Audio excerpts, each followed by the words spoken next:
जय हिंद दोस्तों, कैसे हैं आप लोग। तो आज हम बात करने वाले हैं डेक्स्टर सीजन 1 एपिसोड 3 के बारे में। दोस्तों हमने इसका पहला और दूसरा एपिसोड ऑलरेडी एक्सप्लेन कर दिया है, तो अगर आपने उसे नहीं देखा है तो आप प्लीज उसे पहले जाके देख लीजिए। लिंक आपको आई बटन और पिंड कमेंट में मिल जाएगा। तीसरे एपिसोड की शुरुआत में हम कारा के फ्यूनरल को देखते हैं, जहाँ उसका भाई उसे श्रद्धांजलि देते हुए एक स्पीच दे रहा था। उसका भाई भी एक डिटेक्टिव था जो कि पुलिस के लिए काम किया करता था, और वो ये बात जानता था कि उसकी बहन का चक्कर जेम्स के साथ चल रहा था। वो फ्यूनरल अटेंड करने के बाद डेक्स्टर एक लड़के का पीछा करता है जिसका नाम था जेरेमी डाउन्स, और उसने एक इंसान को मारा था। वो उस कत्ल के इल्जाम में गिरफ्तार हो गया था और 4 साल बाद वो छूट रहा था। लेकिन डेक्स्टर के मुताबिक किसी मासूम की मौत की सजा इतनी आसान नहीं होनी चाहिए, इसीलिए वो उसका पीछा कर रहा था ताकि वो उसे अपने हाथों से मार सके। रात को डेक्स्टर अपने लैपटॉप में उसकी रिपोर्ट्स देखता है, जहाँ उसे पता चलता है कि वो एलिगेटर दिखाने के बहाने लड़कों को लेकर जाता है और उसके बाद उन्हें स्टैब करके मार डालता है। अगले दिन डेक्स्टर रीटा के घर जाता है और उसके बच्चों के साथ वहाँ पे प्लांटिंग करता है। तभी वहाँ पे एक गैंगस्टर आता है जो कि रीटा से पैसे मांगने लगता है। रीटा उसे बताती है कि उसका पति अब यहाँ पे नहीं रहता, तो वो उससे कहता है कि वो जानता है कि वो जेल में है, लेकिन उसने उससे भारी मात्रा में ड्रग्स खरीदे थे तो उसके पैसे उसने अभी तक नहीं दिए हैं और वो यहाँ पे आया है उससे वो पैसा वसूल करने के लिए। डेक्स्टर आगे बढ़ता है उससे बात करने के लिए, तो रीटा उसे रोक देती है और उससे कहती है कि वो इन सब मामलों में इन्वॉल्व ना हो। उसे लगता था कि डेक्स्टर बहुत शरीफ है, लेकिन उसे नहीं पता था कि वो एक कातिल है। उसकी बात सुन के रीटा अंदर जाती है और उसे अपनी गाड़ी दे देती है और उससे कहती है कि फिलहाल उसके पास यही एक चीज है उसे देने के लिए। उसके बाद वो वॉशरूम में जाके रोती है, तो डेक्स्टर उससे पूछता है कि आखिर वो क्यों रो रही है। रीटा उसे बताती है कि उसने पॉल को डिवोर्स एग्रीमेंट भेजे थे, लेकिन वो उसे साइन करने के लिए राजी नहीं था। उसका डिवोर्स अभी प्रोसेस में है और बहुत जल्द वो दोनों अलग हो जाएंगे। जब डेक्स्टर अपने जॉब पे होता है तो वो एंजल और मसूका से बातें कर रहा था, जहाँ मसूका उसे इंटीमेसी के बारे में बताता है। तो डेक्स्टर सोचता है कि आखिर वो अपनी लाइफ में इन सब चीजों को क्यों मिस कर रहा है। तभी डेबरा वहाँ पे आती है और उन तीनों से कहती है कि उन्हें एक और डेड बॉडी मिली है और ये काम भी उसी आइस ट्रक किलर का है, तो वो जल्दी वहाँ पे चलें। उसकी बात सुन के वो तीनों वहाँ पे पहुंचते हैं,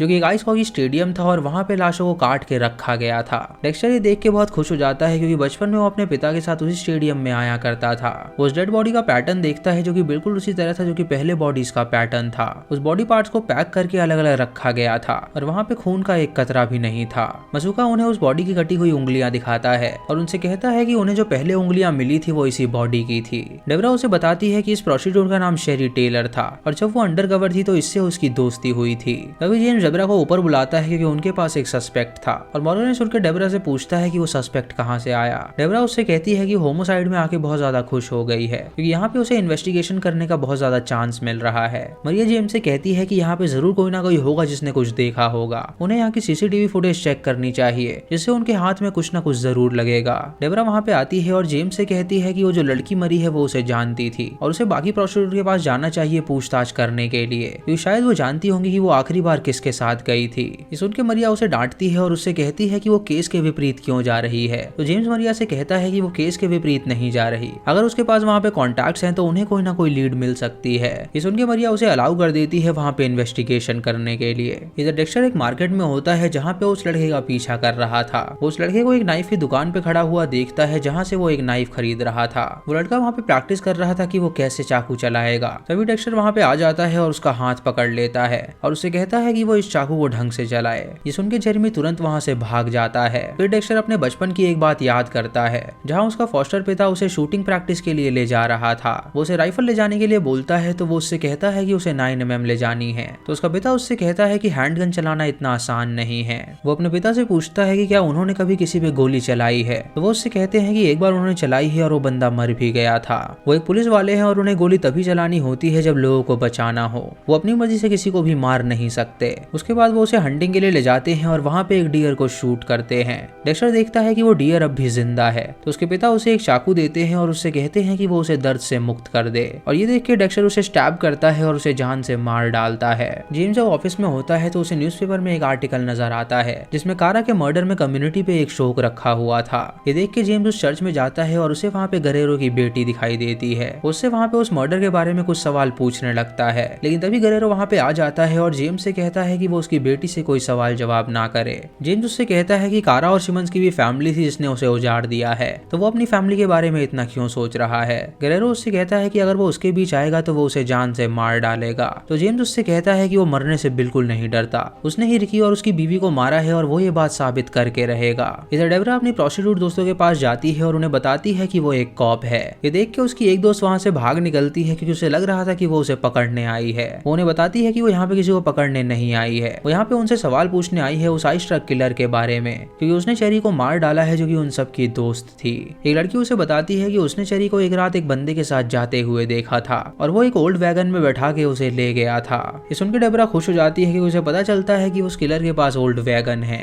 रात को डेक्स्टर उससे मिलने आता है और उससे पूछता है कि उसका केस कहाँ तक पहुंचा, तो वो उसे बताती है कि उसे एक लीड मिली है। उस कातिल के पास एक ओल्ड वैगन कार है जिसे उन्हें ढूंढना होगा। उसे ये भी बताती है कि जो वॉचमैन उन्होंने पकड़ा है वो किलर नहीं है, क्योंकि उसके पास ओल्ड वैगन है ही नहीं। अगली सुबह डेक्स्टर जब वर्कआउट कर रहा होता है तो रीटा उसे कॉल करती है और उसे कहती है कि उसकी गाड़ी अब चली गई है, तो वो बस लेने के लिए बस स्टैंड पे आई थी, लेकिन पिछले कुछ मिनट से बस यहाँ पे नहीं आई है, तो क्या वो उसे पिक करके उसकी जॉब तक छोड़ सकता है। सुनकर डेक्स्टर उसकी बात मान लेता है और उसे उसकी जॉब तक पहुंचाता है। इधर पुलिस स्टेशन में सभी लोग उस गार्ड को आइस ट्रक किलर समझ रहे थे। जेम्स मीटिंग में बताता है कि उसका नाम टोनी टूची है और वो ही उनका आइस ट्रक किलर है और उसका एक रिकॉर्ड भी है। वो ड्रग्स के इल्जाम में पहले भी जेल जा चुका है। डेबरा लेफ्टिनेंट से पूछती है कि वो कौन सी कार ड्राइव करता है, तो लेफ्टिनेंट उससे कहती है कि इसका इस केस से क्या लेना देना। डेबरा उसे बताती है कि अगर वो ओल्ड वैगन ड्राइव करता है तो वही किलर है, क्योंकि उसे उस कॉन्टैक्ट से ये बात पता चली है कि लास्ट में उस लड़की को ओल्ड वैगन में देखा गया था। लेफ्टिनेंट उसकी बात को भाव नहीं देती और उसे इग्नोर कर देती है और सबसे कहती है कि वो लोग अपने अपने काम में लग जाएं। डेक्स्टर को भी ये बात पता थी कि वो बंदा कातिल नहीं है, क्योंकि वो कातिल इतनी आसानी से पकड़ा नहीं जा सकता था।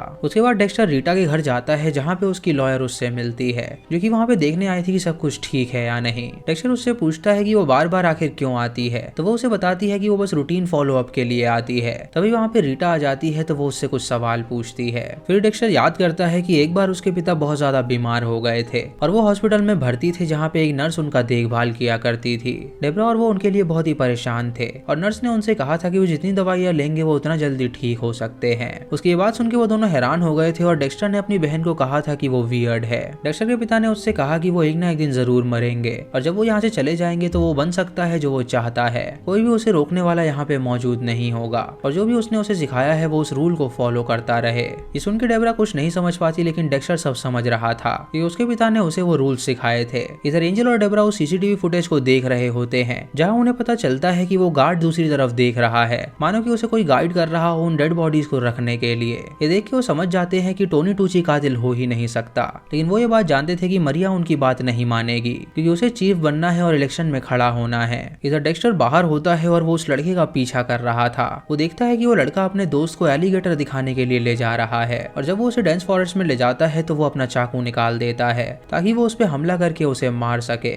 जब वो उसे मारने जा रहा होता है तो डेक्स्टर उनके सामने आ जाता है, जिससे डर के वो दोनों बच्चे वहां से भाग निकलते हैं। तभी डेक्स्टर अपनी कार के पास पहुंचता है और देखता है कि उस लड़के ने उसकी कार का दरवाजा तोड़ दिया है और उसी कार से उसका पर्स चुरा के भाग निकला है। फिर डेक्स्टर याद करता है कि जब उसके पिता उस हॉस्पिटल में भर्ती थे तो नर्स उन्हें एक डोज देना चाहती थी, लेकिन उसके पिता ने कहा कि वो उस डोज को नहीं लेना चाहते। ये देख के डेक्स्टर ने उसे रोक दिया और उससे कहा कि वो उसके पिता को डोज ना दे, तो उस नर्स ने उन्हें डोज नहीं दिया और वो वहां से चली गई। उसके जाने के बाद डेक्स्टर के पिता ने उसे बताया कि वो उसे हद से ज्यादा मॉर्फिन दे रही है, जिसके ओवरडोज की वजह से उसकी मौत हो सकती है। वो ऑलरेडी बहुत सारे पेशेंट्स को मार चुकी है, तो उसे रोकना होगा और यही उसकी जिंदगी का पहला किल होने वाला है। ये सुनकर डेक्स्टर खुश हो जाता है, क्योंकि अब उसके पिता ने उसे इजाजत दे दिया था एक बुरी औरत को मारने के लिए। इधर डेबरा डायरेक्ट चीफ के पास जाती है और उसे वो टेप दिखाती है और उससे कहती है कि टोनी टूची वो कातिल हो ही नहीं सकता, क्योंकि उसे कोई गाइड कर रहा है वहां पे वो लाशें रखने के लिए। ये सुनकर चीफ उससे कहता है कि वो डायरेक्ट उसके पास क्यों आई है, तो वो उसे बताती है कि उसकी लेफ्टिनेंट उसकी बात ही नहीं सुनती। ये देख के चीफ लेफ्टिनेंट के पास जाता है और उसे डांटता है। वो उससे कहता है कि मॉर्गन उसके पास आई थी और वो कह रही थी कि वो उसकी बात नहीं सुनती, आइंदा वो ऐसा ना करे क्योंकि वो इंटेलिजेंट है और वो उसकी बातें सुनना शुरू कर दे। अगली सुबह पूरे न्यूज में एक खबर फैल जाती है कि टोनी टूचर ही आइस ट्रक किलर है और मरिया भी मीडिया के सामने आके ऐलान कर देती है कि वो लोग उसे जिंदा नहीं छोड़ेंगे। इधर रीटा जब अपने काम पे होती है तो उसका गार्ड उसे फोन करता है और उससे कहता है कि उसकी बेटी आखिरी स्कूल में बची हुई है, तो वो उसे आके ले जाए। वो उसे कहती है कि उसकी दोस्त वहाँ पे आने वाली थी उसे लेने के लिए, तो वो उसे बताता है कि यहाँ पे कोई भी नहीं आया है। ये सुनकर रीटा डेक्स्टर को कॉल करती है और उससे कहती है कि वो उसकी बेटी को ले आए और डेक्स्टर उसकी बात मान के उसकी बेटी को घर में ले आता है। रात को डेबरा बाहर होती है जो कि चुपके से इस केस पे काम कर रही थी। तभी उसे एक ओल्ड वेगन नजर आती है और उसे लगता है कि शायद वो किलर की है। जब वहाँ पे जाती है तो उसके अंदर उसे एक बूढ़ा कपल नजर आता है, जिससे वो समझ जाती है कि वो कातिल की वेगन नहीं है। इधर कारा का भाई अपनी टीम और जेम्स को लेके कहीं पे जा रहा होता है। जेम्स उससे पूछता है है कि आखिर वो लोग कहाँ जा रहे हैं। तो उसका भाई उससे कहता है कि वो गरेरो से बदला लेने जा रहा है। वो लोग उसके घर में उसकी फैमिली को डराएंगे ताकि वो आगे किसी का मर्डर ना करे। वो जेम्स को मास्क देते हैं पहनने के लिए, लेकिन जेम्स उससे कहता है कि वो ऐसा बिल्कुल नहीं करेगा। वो तीनों पुलिस वाले अंदर जाते हैं और उसके बच्चों को डरा देते हैं और जेम्स वहाँ से निकल जाता है। जेम्स ये बात जानता था कि अब गरेरो उसके पीछे ही आएगा, क्योंकि उसके चर्च में जाके उसने उसकी बेटी से पूछताछ करने की कोशिश करी थी और इस हरकत के बाद गरेरो यही समझता कि जरूर जेम्स ने ही ये सब किया है। इधर वो बच्चा गेम पार्लर में होता है जहाँ वो गेम्स खेल रहा था, लेकिन तभी वहाँ की लाइट चली जाती है तो वो वहाँ से बाहर जाने लगता है। तभी डेक्स्टर उसके पास आता है और उसे सिडेट करने वाला होता है। तो बच्चा उससे डर जाता है और उससे कहता है कि क्या वो भी उसे रेप करके उसे मारना चाहेगा। ये सुनकर डेक्स्टर उससे पूछता है कि आखिर वो क्या कह रहा है। तो वो उसे बताता है कि उसने जिसको मारा था उसने उसका शोषण किया था। ये सुनकर डेक्स्टर को उसके लिए बहुत बुरा लगता है और वो उससे कहता है कि वो उसे उसका पर्स दे दे और इसके बाद वो उसे कभी वापस नहीं नजर आएगा। वो बच्चा उसे पर्स दे देता है और डेक्स्टर उससे कहता है कि वो आइंदा किसी मासूम को ना मारे। ये कह के वो वहाँ से चला जाता है और वो बच्चा उसकी बात सुनता है। फिर हमें पास्ट की कहानी दिखाई जाती है जहाँ वो नर्स जब अपने घर में आती है तो वहाँ पे वो ढेर सारी पन्नियां लगी हुई देखती है। तभी डेक्स्टर उस पर हमला कर देता है और उसे उठा के पटक देता है। उसके बाद वो उसे बांध देता है ताकि वो उसे जान से मार सके। वो उससे पूछता है कि आखिर वो पेशेंट्स को ज्यादा डोजेस क्यों देती है। तो वो उसे बताती है कि वो जानबूझ के ऐसा करती है ताकि वो पेशेंट्स दर्द ना बर्दाश्त करें और सीधा इस दुनिया से चले जाएं। ये सुनकर डेक्स्टर उसे स्टैब कर देता है और जान से मार डालता है और ऐसा करते ही उसके पिता बिल्कुल ठीक हो गए थे और उनके साथ रह रहे थे। इधर प्रेजेंट में जेम्स जब पुलिस स्टेशन से बाहर आता है तो वो गरेरो को आदमियों को वहाँ पे खड़ा हुआ देखता है, जिससे वो समझ जाता है कि अब वो लोग उसका पीछा कर रहे हैं। मरिया अपने लोगों के साथ एंजॉय कर रही होती है क्योंकि अब वो इलेक्शन में खड़ा होना चाहती थी और उस किलर के पकड़े जाने की वजह से उसको और भी ज्यादा पॉपुलैरिटी मिल रही थी। लास्ट में डेक्स्टर एक कार खरीद के लाता है और अपनी गर्लफ्रेंड को देता है और उसे कहता है कि अब वो इस कार से अपने बच्चों को स्कूल छोड़ने जाए। रीटा उसका ये गिफ्ट देख के बहुत खुश हो जाती है और इसी के साथ ये एपिसोड यहीं पे खत्म हो जाता है। दोस्तों आपको ये एपिसोड कैसा लगा आप हमें कमेंट सेक्शन में जरूर बताइएगा और नेक्स्ट एपिसोड के लिए आप कितने एक्साइटेड हैं ये भी बताइएगा। दोस्तों चैनल को सब्सक्राइब करें और बेल आइकॉन दबाएं नोटिफिकेशंस के लिए और वीडियो को लाइक और शेयर करना बिल्कुल मत भूलिएगा। तो मैं मिलता हूँ आपको अगली वीडियो में, तब तक के लिए जय हिंद।